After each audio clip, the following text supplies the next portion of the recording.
are so much greater than what we've ever, more than what we can ever imagine. We set our agendas as we sit in your presence.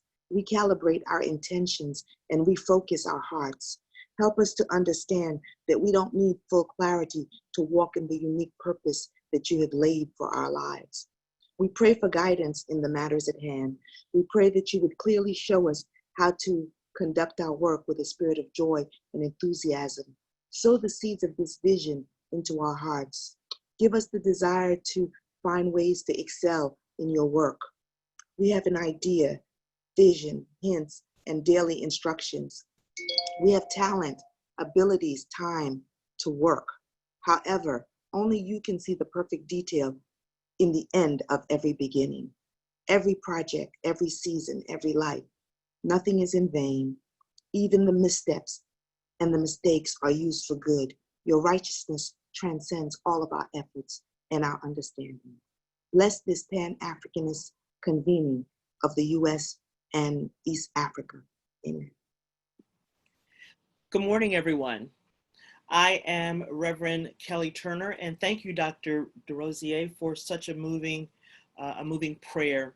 I am part of TFAM Global, but I am also took great joy in working with this project, and it makes my day. I am most pleased to introduce to you the President and CEO of Interconnected Justice, none other than my friend and brother as we walk this journey and this thing called life and ministry, Bishop Joseph W. Tolton, who will further frame this event on this morning.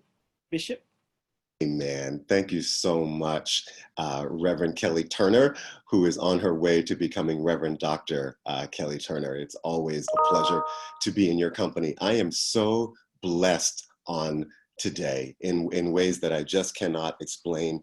This project is obviously so dear to my heart, and I am just thrilled that you all are joining in with me today from all points here in America, throughout East Africa. I believe that we're joined by Brazil as well. What an incredible opportunity and what an incredible moment it is for us, for people of African descent, to join together in this kind of harmony and this kind of collaborative effort.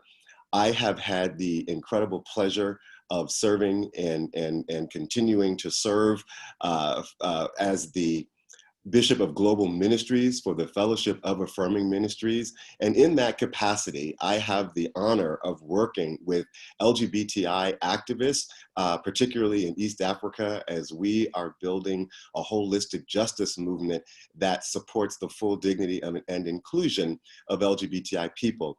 During the time that I have done that work, one of the things that was most clear to me when I began my journey 10 years ago in 2010 was that the work was bigger than just, or broader than just LGBTI dignity, but that there was an incredible opportunity with regard to a revival of Pan-Africanism. There was an incredible opportunity to leverage the work to speak to this need for reconciliation among all of those that name sub-Saharan Africa as our place of heritage. I deeply believe that one of the greatest contributions we can make to humanity in the 21st century is the deconstruction of white supremacy and the dismantling of patriarchy. And as it relates to deconstructing white supremacy, I believe that at its core, the problem really goes back to the idea of us being divided, because when there is division, there is always subtraction. And given that the African-American experience is in such an incredible moment with regard to these two pandemics of police brutality and COVID, which are impacting our lives, it has ignited a new era of social justice activism in our country, which I am so very, very proud of. And I believe that that activism should be anchored in and deeply connected to a Pan-Africanist movement. So I am just filled with joy today to be on this journey of continuing to do the great work that TFAM Global does with regard to LGBTI dignity, and to now also being able to expand that into a project called Interconnected Justice. And Interconnected Justice's purpose to build a Pan-African ecosystem of action that will advance the lives of people of African descent all over the world. And specifically, we will work in the areas of education and politics, and to some degree, culture. So welcome, welcome, and thank you so much. I want to give a great thank you to all of those who are collaborators with me. The founder and the executive director of Keeping Our Girls in School, Bishop-elect Andrea Vassell, who's developed an incredible program that she runs. And I'm so grateful for the opportunity to be a collaborator with her. I'm grateful for Reverend Dr. Pei DeRosier, who's the chair of our board. Thank you, Reverend Drew Giddings, our Director of Strategic Philanthropy, Reverend Kelly Turner, who is our Creative Director, and thank you, Minister Cornelius Graves, who is our Manager of Operations and Strategy. And to my right hand and my left hand, Reverend Ann Craig, who has walked this journey with me through valleys and over mountains. And it's just an incredible, incredible pleasure to continue to be working with you in this way. I'm so grateful for your presence. I'm going to turn it back over to Cornelius, and we will share with you a trailer for a video documentary that is now streaming on that's the letter IC, the letter ICjustice.org. And this project is called Between COVID and the Cops, Is It Time for Wakanda? And the idea essentially is to lift up the issues that in particular African Americans are facing, and to suggest that a part of and a critical element of our solution is going to be our connectedness to a Pan-Africanist frame, sensibility, and thinking. Thank you, Cornelius.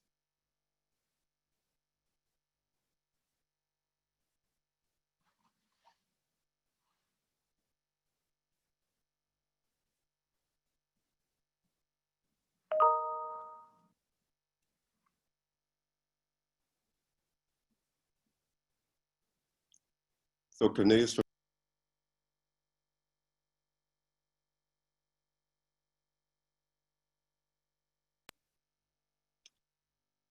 for me, there's no sound.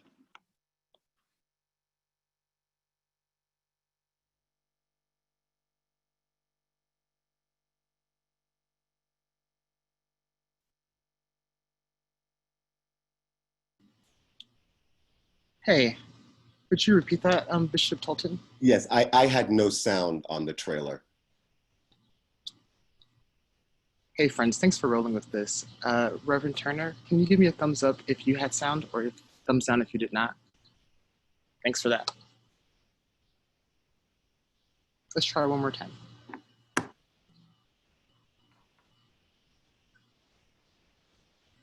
No sound.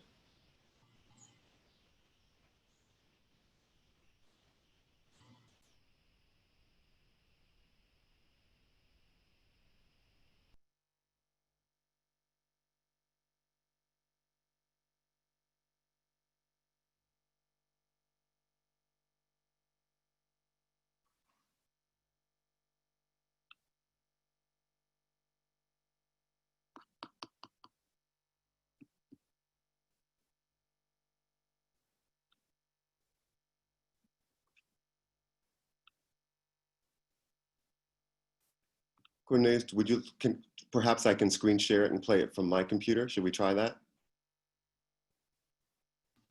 It's an excellent idea. Okay, and you all can hear me, is that right, Reverend Kelly? Okay, great. All right, let me do a screen share. Can you enable my screen sharing, dear brother?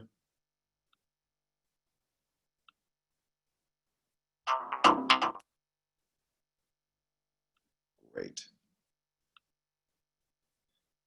Yes, if you enable my screen sharing, Cornelius, I'll run it.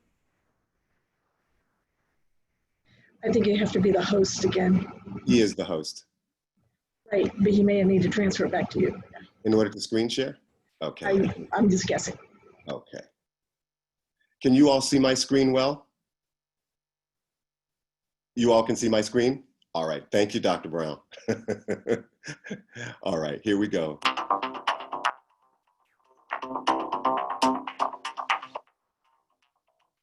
Welcome, I'm Bishop Joseph Tolton. Over the last 90 days, everything has changed, and I'm sure that you are different. What say ye to your African brothers and sisters as it relates to what we need from them in this moment when we're getting killed by COVID and the cops. Floyd was murdered in the most brutal and heinous and awful way.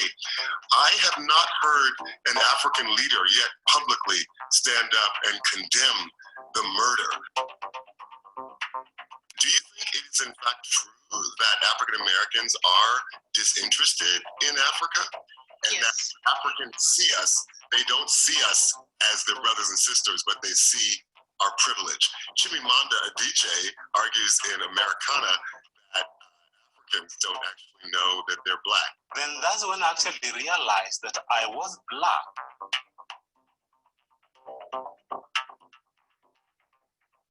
Once in my life, I felt like I was home. Right? What does it mean to belong to Africa? What does it mean to belong to the places we come from? Without a doubt, you're absolutely correct.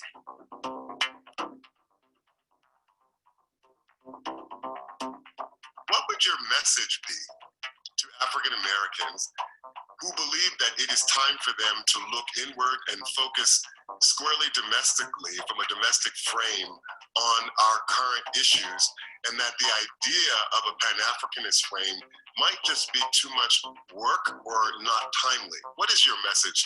I think that the invitation is a promise, and it holds so much potential for us to do the work that we need to do as Pan-Africanists, that we must actually interrogate and question. If there is a God in heaven and he is there, one day he'll ask of his white children, why are you so callous?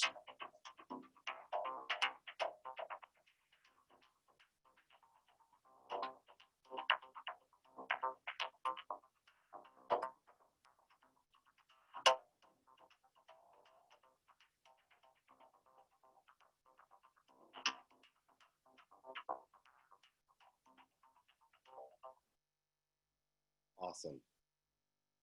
All right. That does set the stage for the conversation that we are going to have today.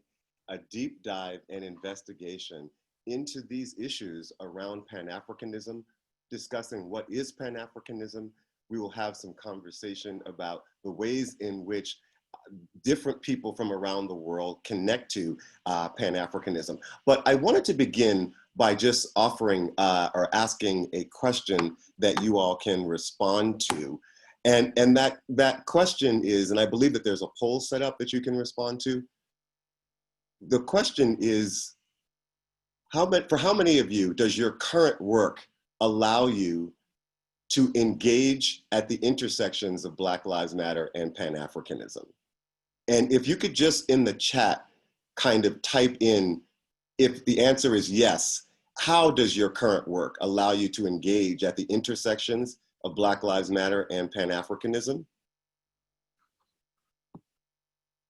And just type a little bit about,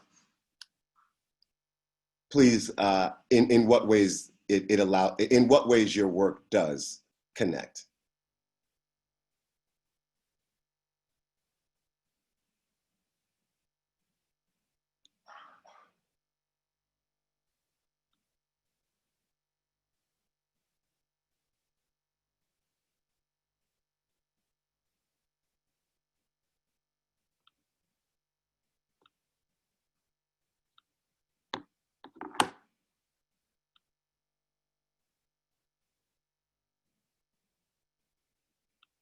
Great.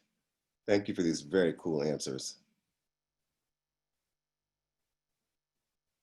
Awesome. And we'll come back to we'll come back to some of your answers in just a bit. I want to obviously give so much love and a huge shout out to Professor PLO Lumumba of Kenya. For those of us in America, I call him the Cornel West of Kenya. He's one of the most premier Pan-Africanists on the continent, and I'm so deeply grateful for his participation in this project. I want to thank Hazel Weru, who worked with us to be a point of contact. I'm so grateful for Louis Businje, who works on with me as a part of the staff of Interconnected Justice.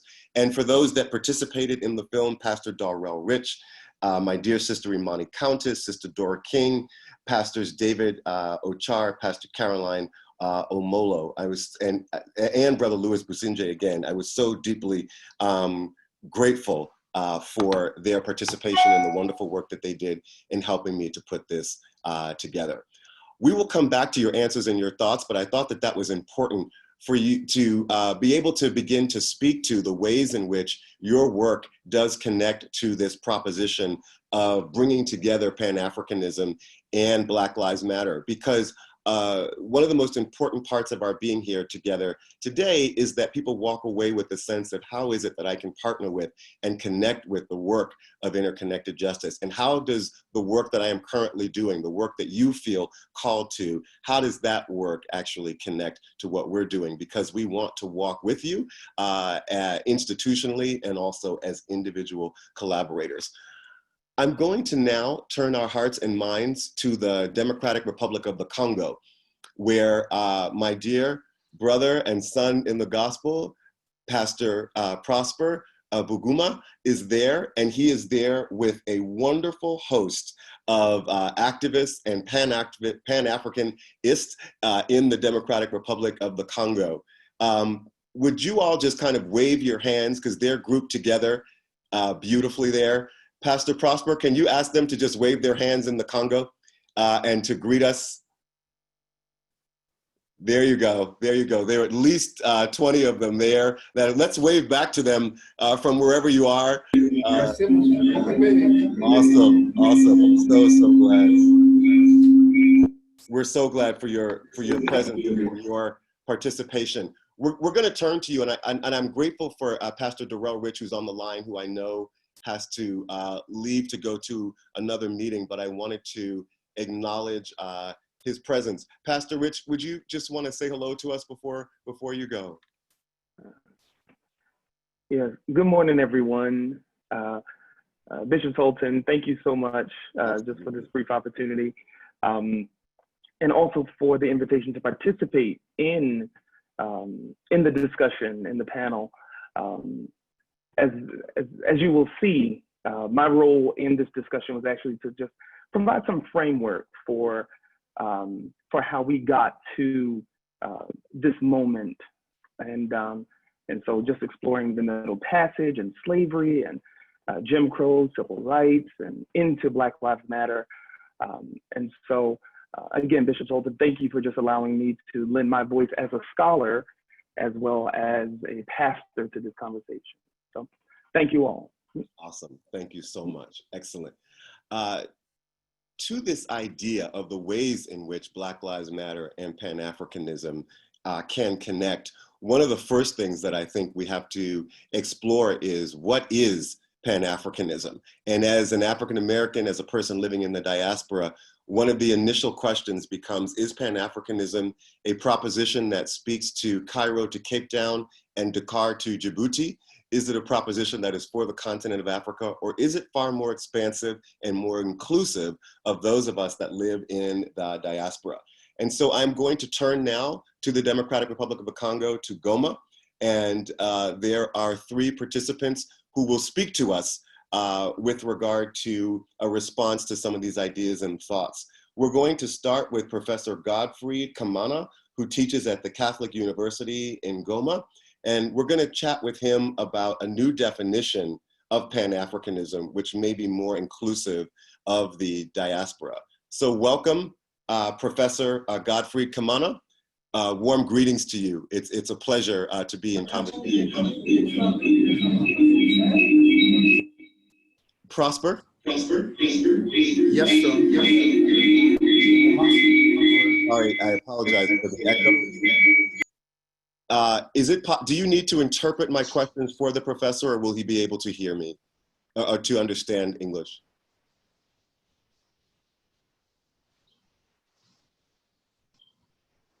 You're on mute, Prosper. Parler destin du peuple noir,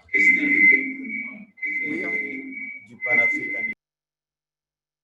Hi, good morning, Prosper. This is Neil. To mitigate the feedback, please turn. Prosper, to mitigate the feedback, turn your volume down.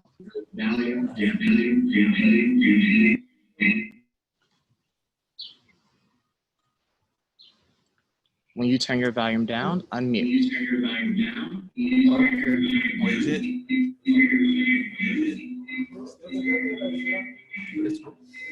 Je disais que j'étais heureux que nous soyons ensemble pour parler de la destinée des peuples noirs. We are very happy to be together to speak about the destiny of the Black descent. Et surtout pour penser le panafricanisme face aux défis qui sont les nôtres aujourd'hui. Moreover, to think about Pan-Africanism, there is a great challenge in global situation today.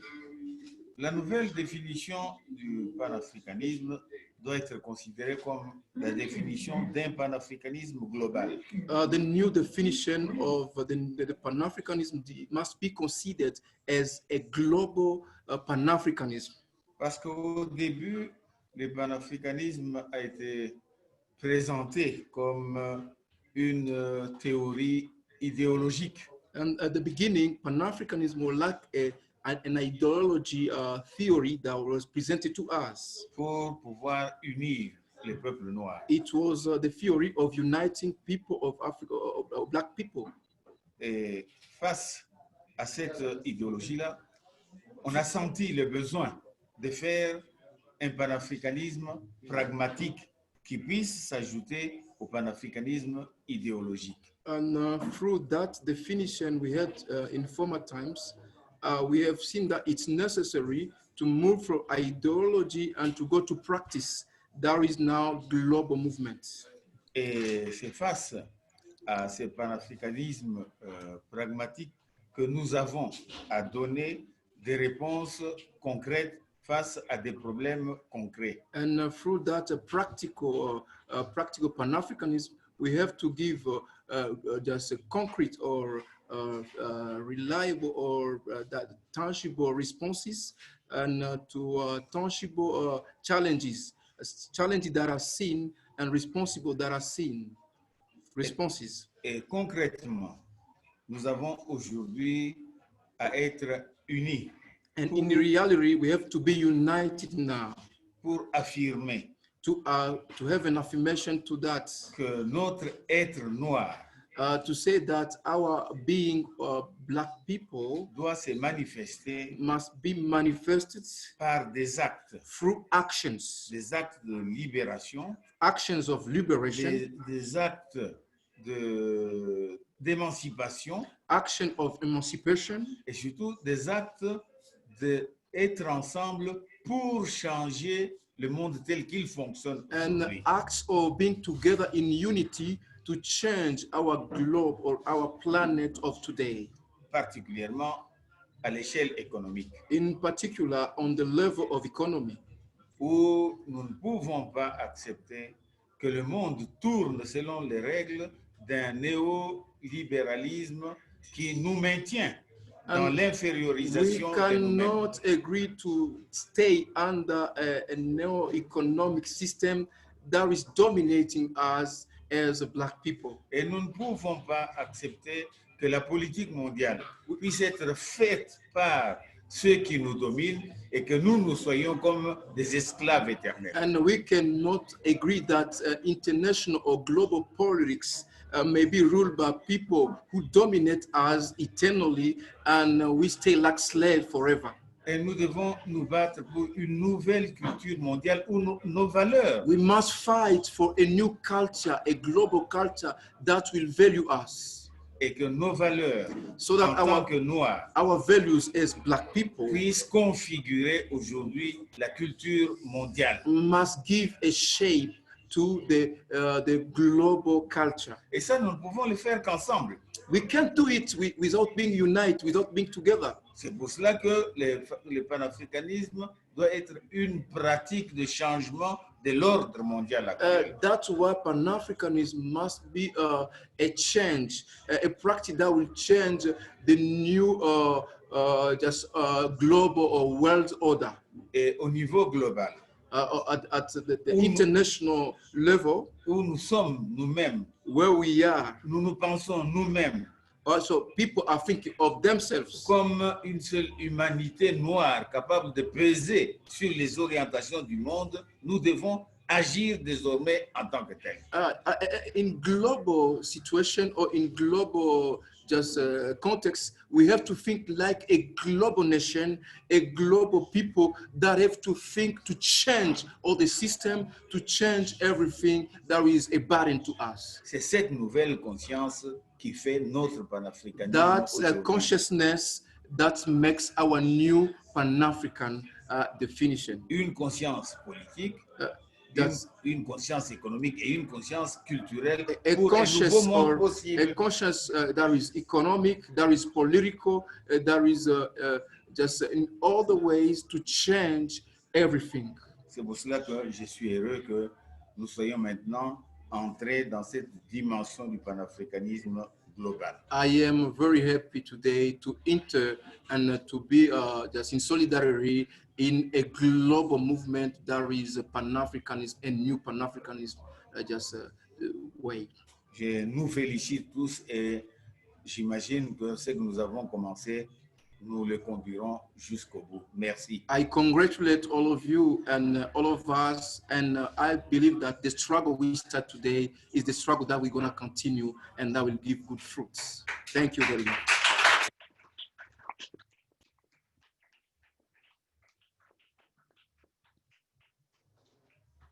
Oh my goodness, this just sets my little heart ablaze to hear those words.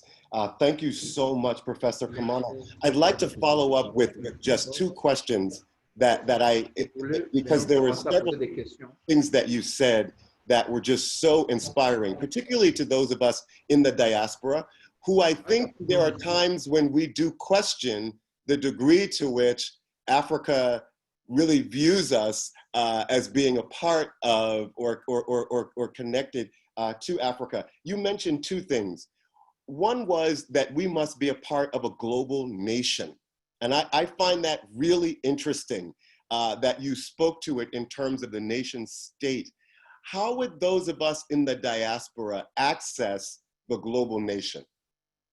Vous accéder à disons, à ces mouvements ou bien à cette faveur? Parce que tu as parlé de toutes les nations. And I want to say to all of our participants, please put your questions in the chat box and we'll aggregate them and answer them as best we can, or we will follow up with answers. Yes, Professor Kamana. Justement, ce que nous sommes en train de faire, what we are doing, actually, c'est la voie à suivre pour que, face à toutes les questions qui nous concernent, nous puissions nous concerter. Et nous avons les moyens pour le faire. It's the way we're gonna follow and give us means to follow just for getting to the issues or the response or the target we want. Parce que la bataille que nous devons mener aujourd'hui, nous ne pouvons la réussir que si nous avons la possibilité d'échanger constamment. And the struggle we are in is we can only succeed if we have just collaboration with our diaspora and speaking with conscious and with open hearts. Et de créer des réseaux dynamiques. We must create dynamic networks and permanent contacts.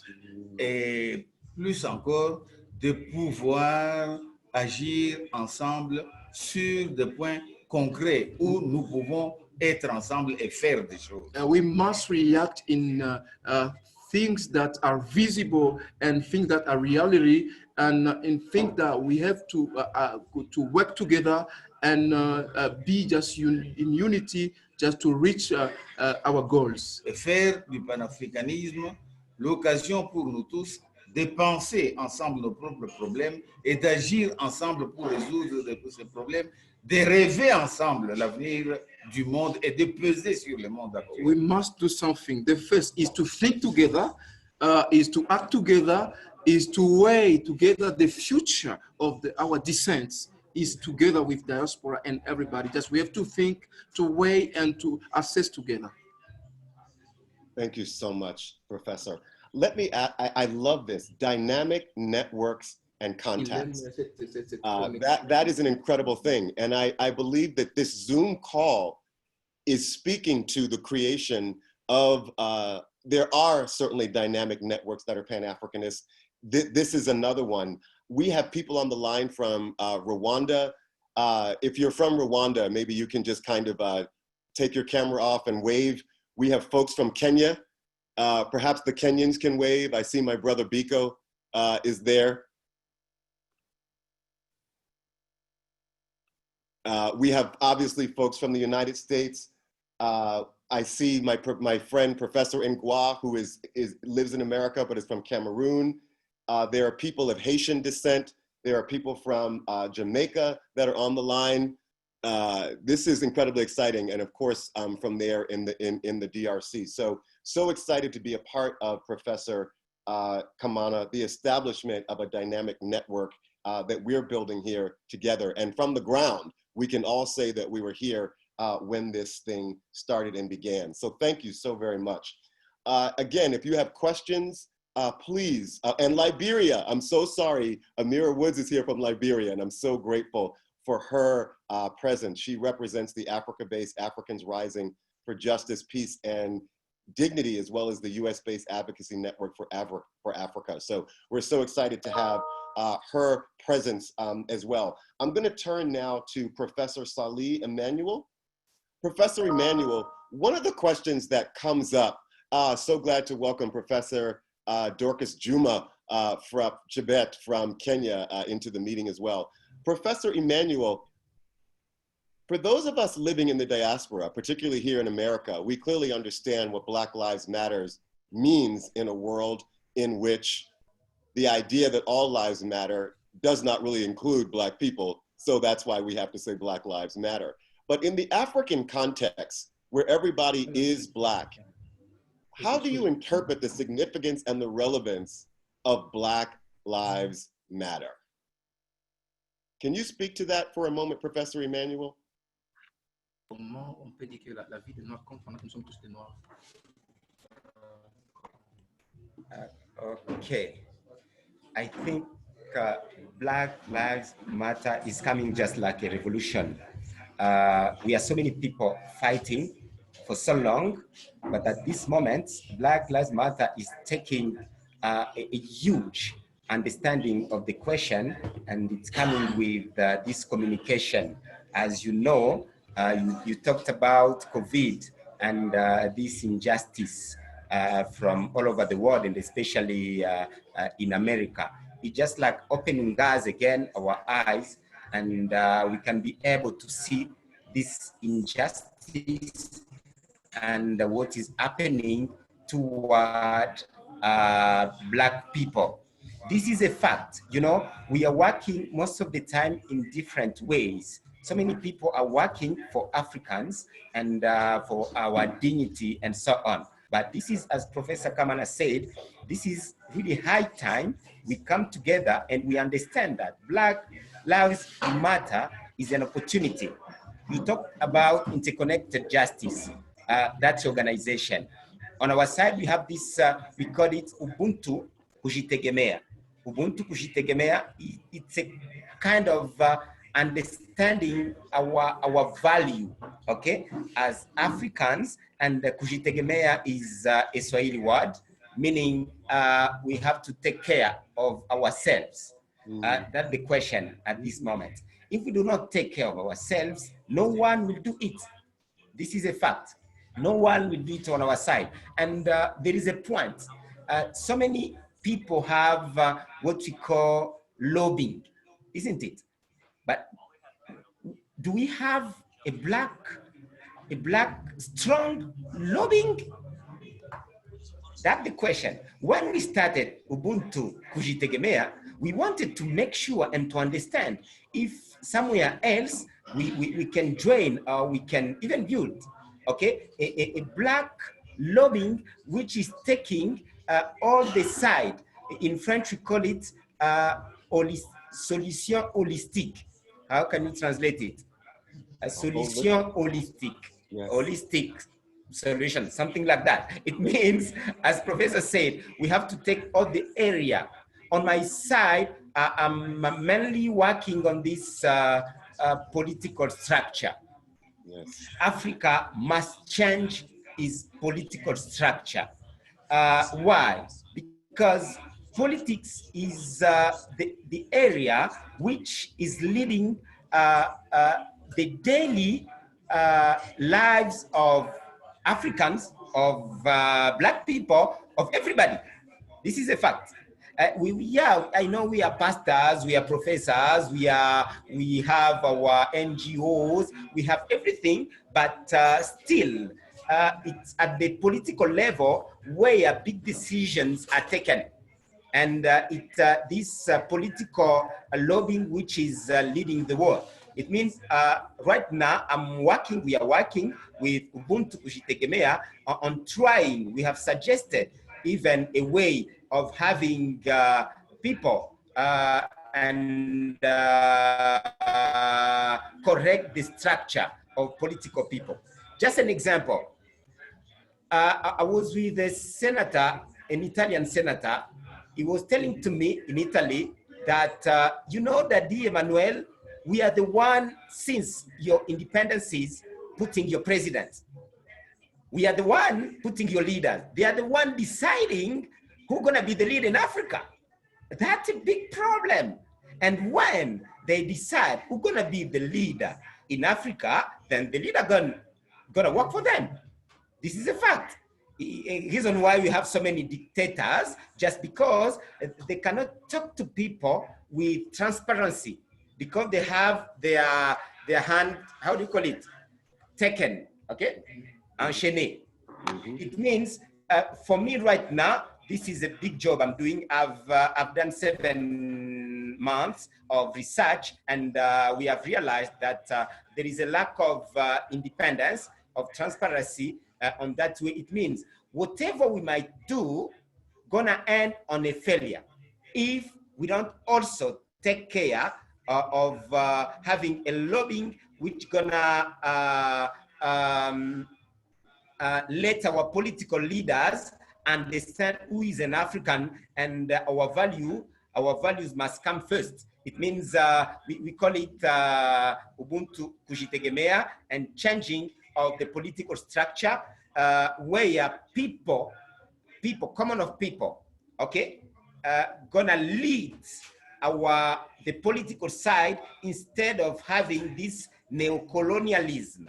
I call it neocolonialism. It means we are still just like slave in politics. This is the big side, even if we have been working on the social justice and this economic justice, because we wanna, my works, most of my works are talking about, as I'm an economist, okay? Most of my works are talking about how to come out of poverty.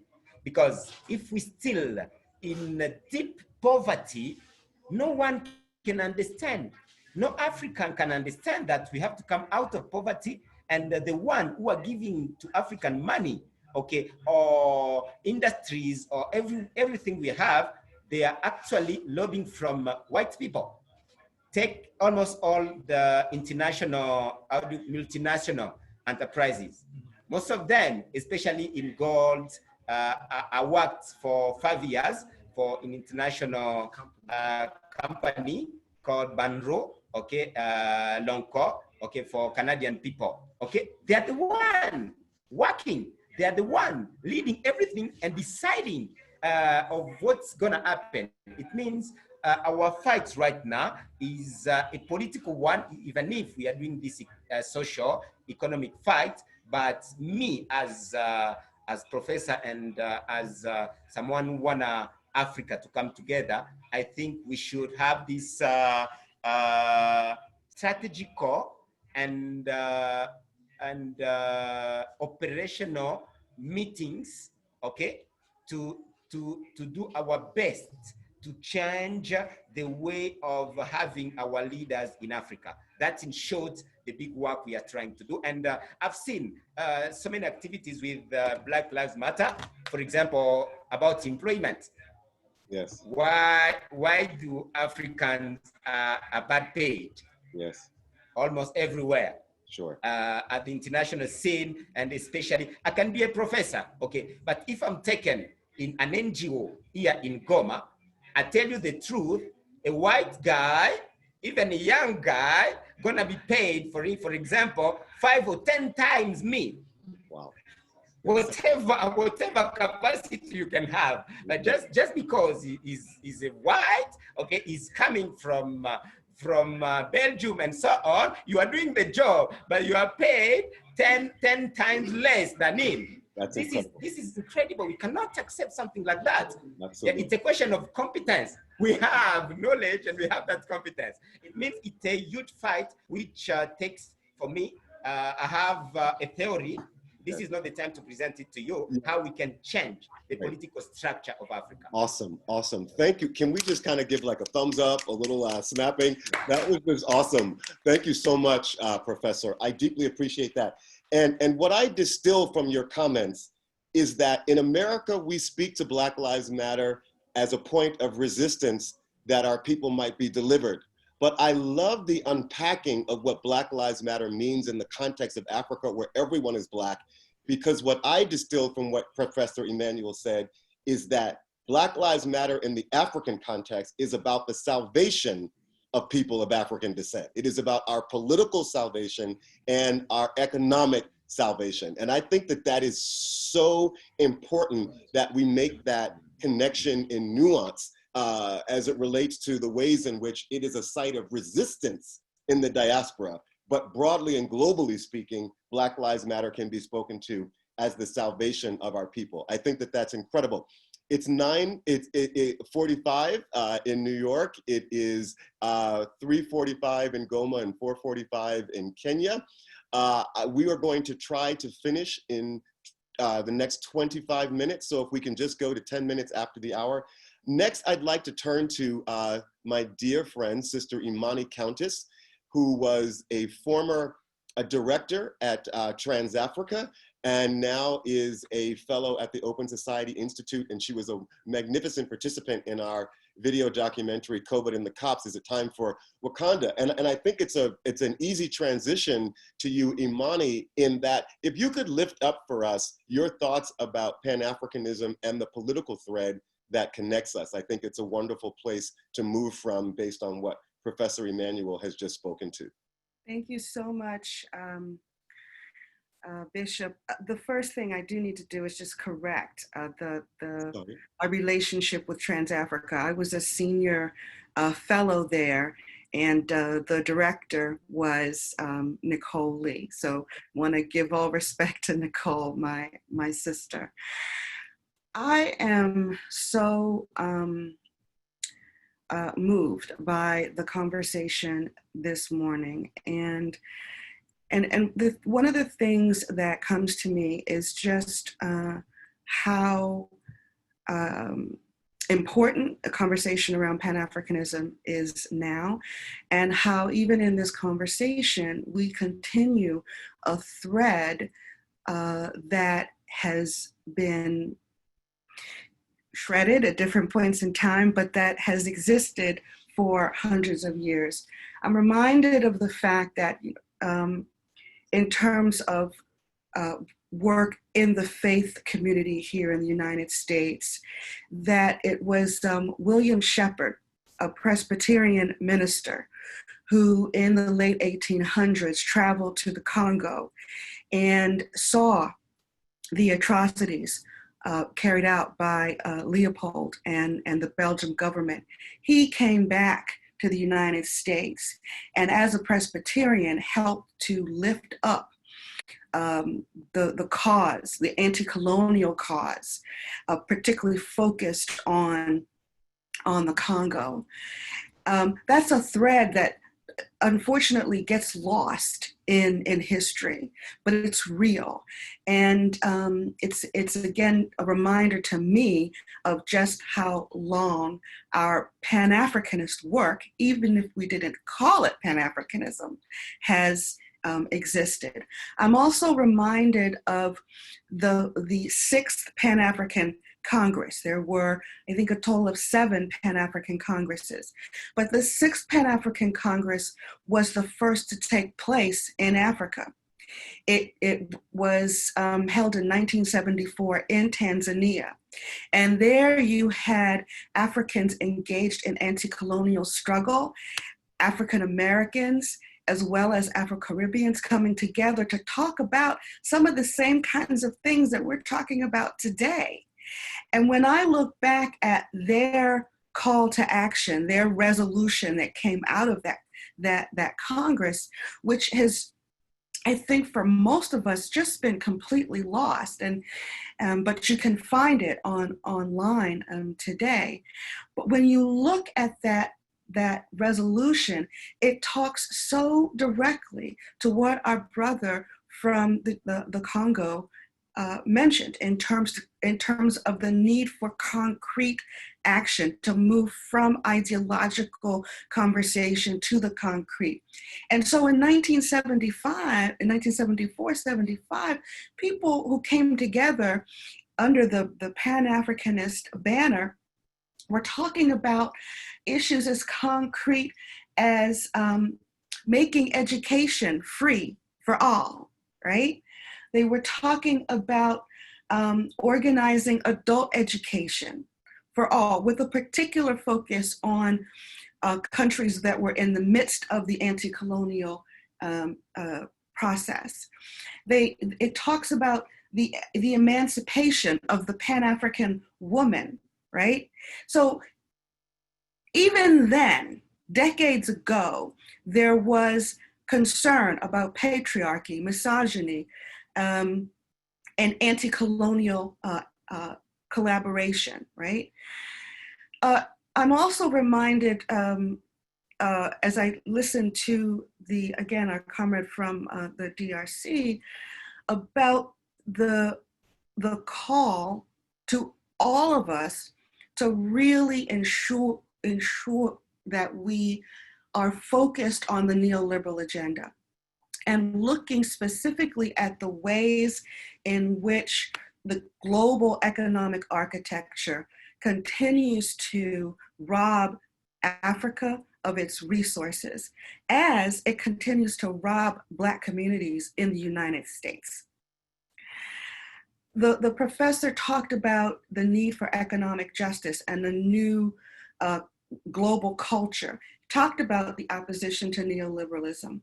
I wanted to lift up, as a part of that opposition to neoliberalism, that the fact that there is a transnational social movement that is very much focused on canceling Africa's unethical and illegal debt, right? The funds that are flowing out of the African continent to pay corporations, multilateral financial institutions. There's also movements that are led actually by African organizations and communities, and with engagement from African governments, a strong movement to curb illicit financial flows, which rob the country of anywhere from $60 to $100 billion every year, right? That's more than the humanitarian aid, right? And the investment that flows into the African continent. And under that umbrella of illicit financial flows, you see all kinds of corruption. 60% of that corruption is corporate corruption.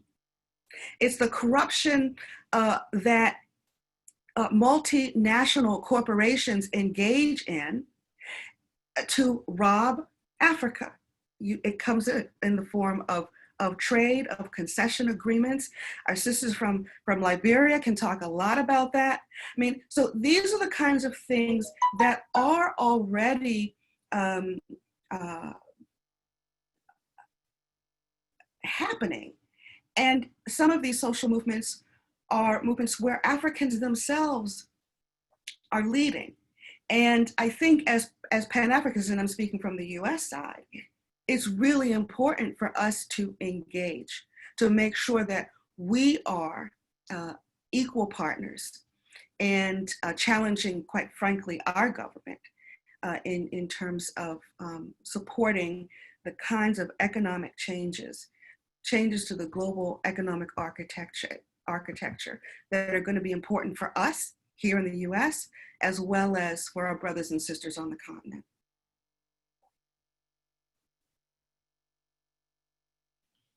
So much for that, Imani. That is and so central to the work that is before us as Pan-Africanists. That was just beautifully stated and well said. We appreciate that. I'd like to now shift a little bit because I think we've been given a really good sense as to what our political imperative and what our economic mandate is as Pan-Africanists. One of the questions that we must interrogate that Sister Dora King, who's not able to be with us today, has lifted up is that Pan-Africanism is a promise. But one of the questions is it a promise for all Africans? And we talk about Black Lives Matter in the US, and then we had to talk about all Black Lives Matter because particularly LGBTI people and trans women of color were feeling excluded from that idea of Black Lives Matter. I want to do a rapid fire round and ask first Professor Dorcas Chibet, who is a wonderful scholar with a particular body of work around an analysis and exegesis of the Song of Solomon. I want to ask Dr. Chibet, and if she could just briefly in a moment, talk to us about Pan-Africanism and feminism and the need for Pan-Africanism to clearly be inclusive of women. And in the African-American context, we call that womanism. Dr. Chibet, could you speak to that for just a moment? Thank you very much, servant of God, for the opportunity. Amen. I'm really honored. Amen. I just prepared something small, and I hope we all get blessed. First of all, it is important to look at the following guidelines about intersectionality. Yes. And my opening remarks is that Black Lives Matter is a connecting stronghold ribbon for the oppressed in the contemporary society. So when we speak about Black Lives Matter, it is a strong, that is a ribbon that connects all of us, whether you are in the United States or in Africa. And the most important thing, when you say the word Black, it is a politically problematic term. And sometimes I prefer to use people of African descent. Mm-hmm.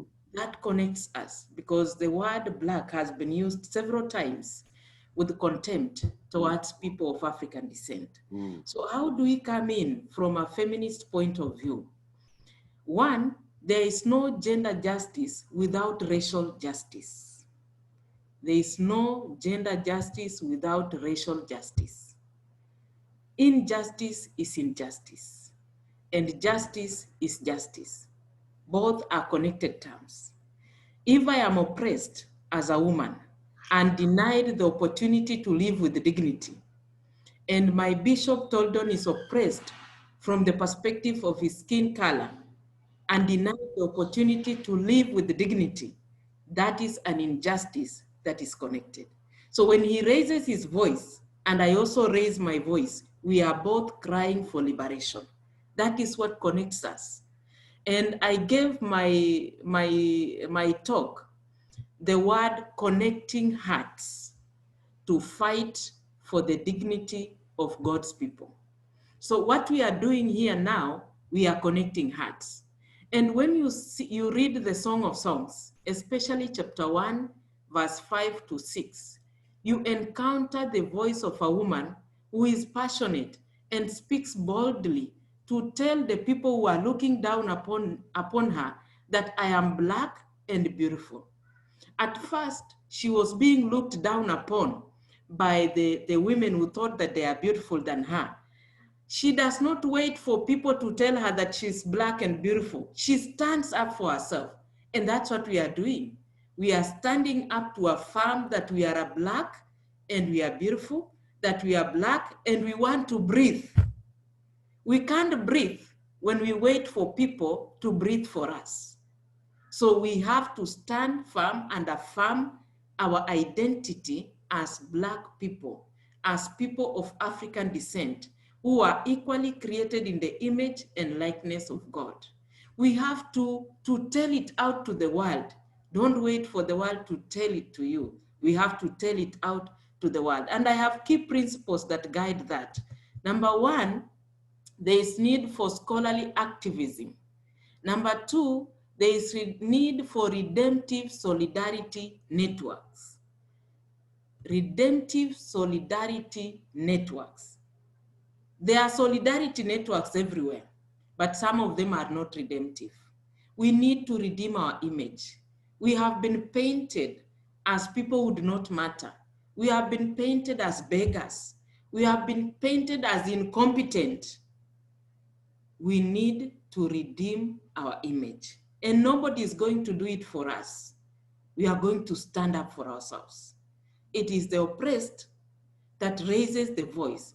And I always tell people, we should not wait until we have died so that others tell our stories. We need to tell our stories when we are still alive so that we can tell it from our own perspective as people of African descent. When you are alive, you will tell people that it is the foot that hurts. You will tell people that it is the head that hurts. But when you die, people will tell your story from their perspective, and they will feed people with the wrong information. So redemptive, the word redemptive is very key. Redemptive solidarity. And then we need biased attention to interconnected injustices. Biased attention to interconnected injustices. Why do I use the word biased? We need to lean towards our struggles. My sister has raised very important issues.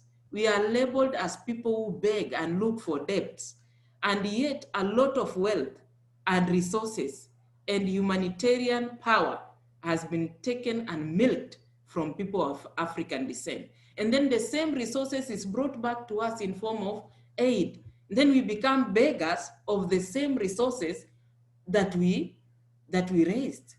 So it is very important to raise issues from the perspective of biased attention to the interconnected injustices.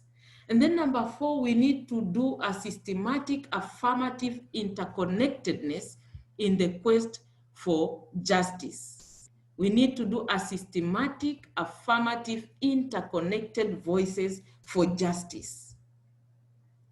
Systematic affirmative interconnected voices for justice.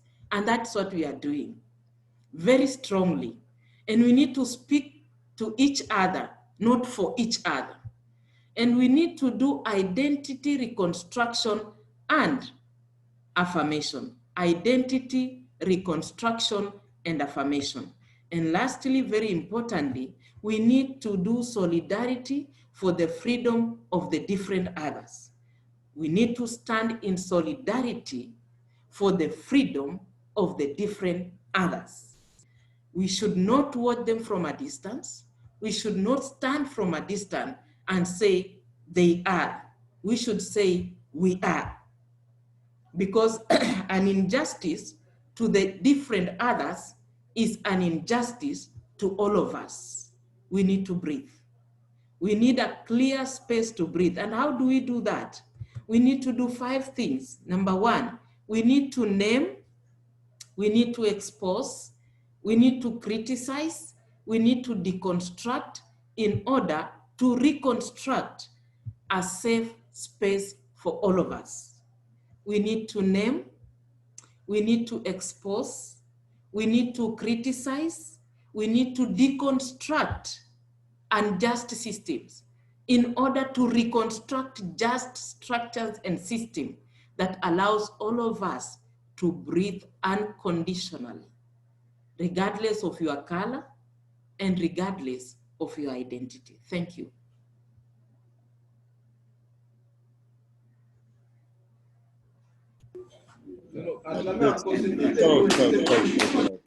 So good.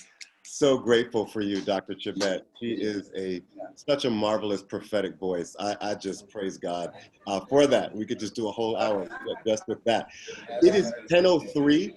Can I just get a thumbs up for those of you that can hang in there until 10:10? Can you have 7 minutes?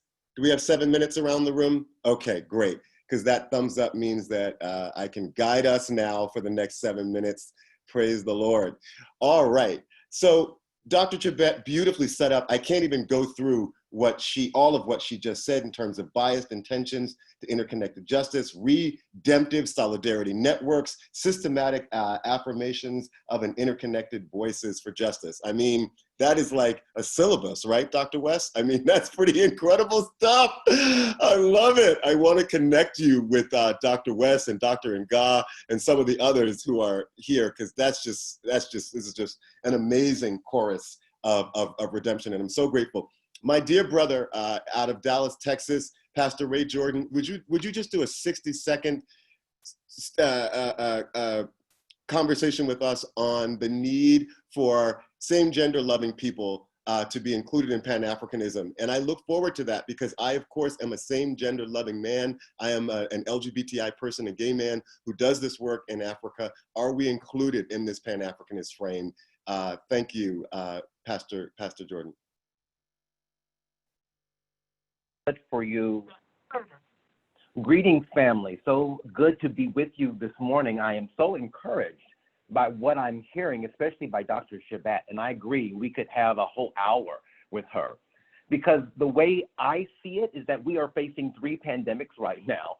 Racism, yes. COVID, yes, but also ignorance or miseducation. African Americans are so deeply miseducated on the interconnectedness of our journey and our oppression with those among the African diaspora around the world. And it really begins with education. And likewise, oftentimes, not only within African American communities, but in communities within the African diaspora, the air offered to breathe is often, it often excludes those within the LGBTQ+ community. And so when Dr. Chibet talked about the other different and embracing all, then these are the barriers that we have to do both internally as well as externally, because the socioeconomic political tentacles of empire reach deep and wide, and a part of that is white patriarchy. And white patriarchy also has offered us a heteronormativity that excludes queer people, and it is as much an enemy to persons of African descent as is racism. So I know we're limited on time, and I'll leave it there. But it centers around an education that helps us to understand that our plight really is much more similar than it is different. Thank you so much, Pastor Jordan. I want to welcome my dear friend, Sister Lisa Anderson from Auburn Seminary, who's with us as well. Bishop Rashawn Flournoy. There are so many, so I'm going to get in trouble for calling names, but I am so deeply grateful for the presence of each person who is here today. This conversation is so very rich, and I am so excited. I often tell people that in America, our work right now is about police reform. It is about closing the wealth gap in our country. It's about reforming the ways in which we pay taxes and support our public schools. But I believe that our work for tomorrow is this connectivity between Black Lives Matter and Pan-Africanism. I believe that our work for tomorrow is building this global ecosystem of Pan-Africanist institutions and collaborators and actors, these global networks. My friend from Kenya, who's at the Standard, Biko, offered up a comment. We need essentially a Black Zoom. We need a Black global media network. There's so many opportunities before us, and I do believe that this is the hour that God is moving us toward a moment of reconciliation that is going to be explosive and dynamic. Please send me an email at justice@icjustice.org. I put my email in the chat so everyone can have it. And let me know how you'd like to get involved and how you would like to get connected to this work that we are doing. Please log on to icjustice.org and watch our video documentary, COVID and the Cops. Is it time for Wakanda? Please log on to our Facebook page, our Instagram page, Interconnected Justice Presents the Wakanda Project. Please share the videos, share our graphics, share our artwork, share love between each other. This is an intentionally porous network. One of the things that my pastor at the national level, Bishop Yvette Plunder, has taught me is that it is so important to build a network that is intentionally porous and to not to be afraid of the network being porous. Let it breathe, let there be air. Let all of you within this network today find each other and make your own connections. And some of you will build partnerships and initiatives that will be well outside of the frame of what Interconnected Justice does. And that is a healthy and good thing. It's a convening space that brings us together on the continent and throughout the diaspora. I am so grateful for your comments. I am so grateful for your presence. I am thrilled and delighted about what God has in store for us for our future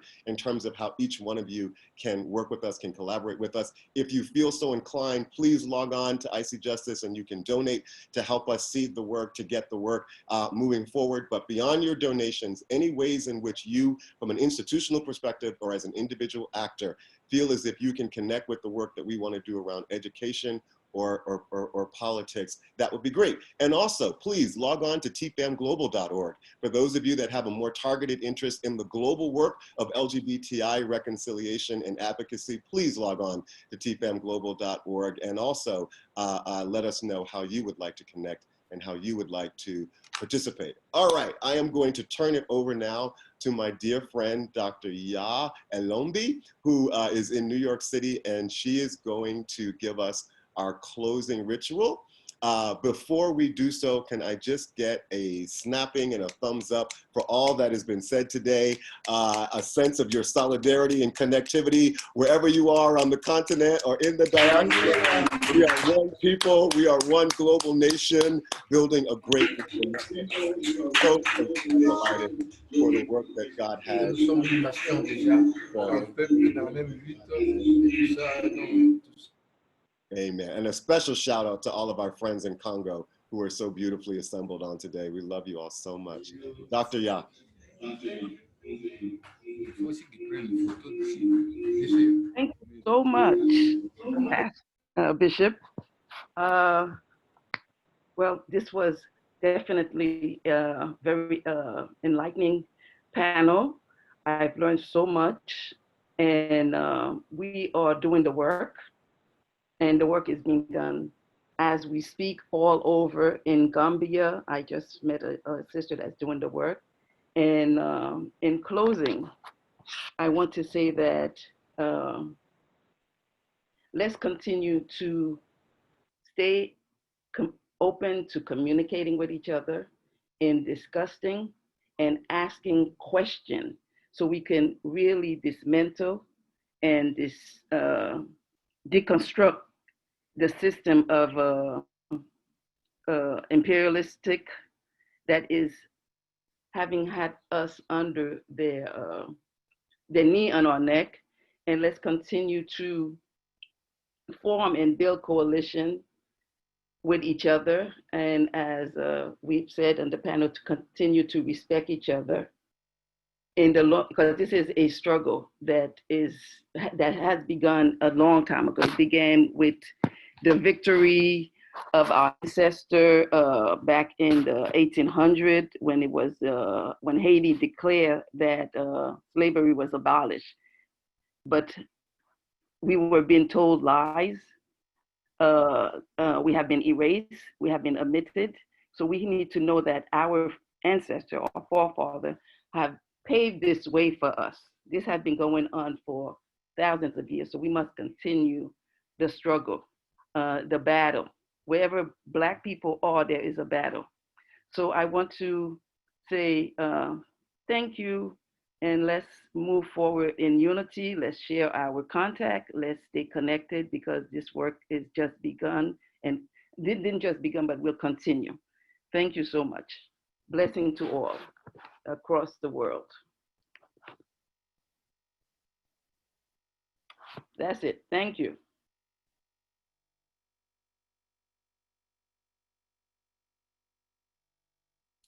Unmute yourself, Joseph. I wanted to thank everybody for your presence. Thank everybody for your participation. Thank you for pouring your treasure of your knowledge into this conversation. Again, so thrilled to have the professors from Drew and our friends from the United Methodist Church, folks from just all around the diaspora. Thank you, Brother John Martin Green, all of our pastors from TFAM. This is incredible support. It's a wonderful way to kick off this project. I'm going to ask that our wonderful collaborators from Congo would stay on the Zoom for a few minutes after the rest of us get off. But if you would just turn on your cameras and turn on and unmute yourself and just spend 30 seconds just kind of giving love to each other from all over the continent and the diaspora as we close, and then you can log off as you can. But please turn on your cameras, unmute yourselves, and just Wonderful. Very good to see you. Good. As Pan-African pastors, wonderful to Love to all. everywhere. Thank you, Pastor. Bless you all. This is so great. Thank you, Amira. Profound love and Push-up into gratitude. the house. So grateful. So grateful. Thank you, Bishop Tolton. Thank you very much. Thank you so much. Thanks for convening us. Well done. Thank you. Amen. Well done.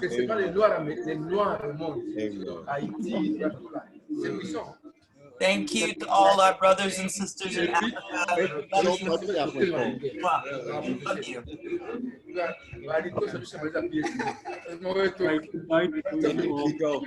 Kenya, Rwanda, Pastor Casey. Good to see you. RJ, Pastor Ferrari. Great. So great. So appreciate you. Pastor Troy Saunders. Thank you. Thank you. Great. So I'm really great to see all of you and meet all of you, African American, African diaspora. Yes. The struggle continues. Yes. We'll never give up. Absolutely. Never It's give a up. global fight. Never give We up. continue. Absolutely. With media, with civil society, with government, politically, economically, in all the areas, all the sections. So the truth is marching on. Yes. There is a land for African people globally. Absolutely. And there is a space for Africans. Yes. Yes. Love you so much. Love you. Absolutely. Love you there. Yes. Thank you. Yes. Amen. Love Yes. you. Awesome. Yes. Love God you bless too. you. Your suffering is my suffering.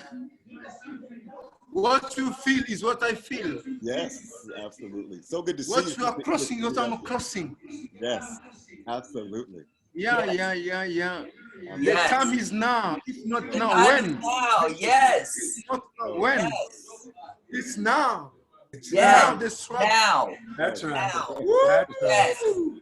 Awesome. God bless you. Awesome. Such a blessing. Global movements. Yes, absolutely. Black Lives Matter. Yes. All Black Lives Matter. It matters in US. It matters in Goma. It matters in DRC. We are all blacks. We are all suffering. Yes. Woo! Yeah. Woo! There's the preacher. There's the prophet in Goma. Great organizer. Thank you so much, Pastor. Such a blessing. Such a blessing. Amen. Minister John Karari, let us see you. We want to show you some love if we can. Please continue to connect with each other. Send each other private chats, emails. We'll try to send around a contact list. This is just the beginning. So grateful. So grateful. Awesome. All right. As they say in the church, we're dismissed. You're welcome to stay on for as long as you want. Amen. Bless you, Minister John Karari. So glad to see you, son. Such a joy to be with you on today. Such a joy. Awesome. God is faithful to Bless you, Bishop. Thank you for this Bless time. you, I will Bishop talk to you Durant. soon. Oh, you will, indeed, Reverend. God All bless right. you. So glad to be with you. Thank you. Tremendous thanks for convening us, Bishop, and apologies for my late appearance. We're I'm just dealing with a glad flood. we're glad to be together. We are glad to be together. Such a joy. Absolutely. And Brother Biko, we've got some talking to do about how we push this out in Kenya, particularly this conversation with Professor PLO Lumumba, which I think the Kenyans will be interested in. So please log on to IC Justice and view the Okay. video from Dr. Tibet. And I think a follow-up with Dr. Tibet and Professor Lumumba would be a big hit. Yeah, it's absolutely. You can contact so that we can have a chat on it. Yes, absolutely. I will do that. I'll do that. Hazel, none of this All would right. have been possible without you. Okay. Amen. Yes, we want to thank you for that. No question about it. Thank you so much, Sister Edith. Amira, I'm going to send you my number because I want to connect with you. I want to make sure that we connect. Bye, everybody. Bye-bye, Dr. Tibet. Blessings to you. Thank you very much. Blessings Thank to you, Dr. Tibet. Thank you very much.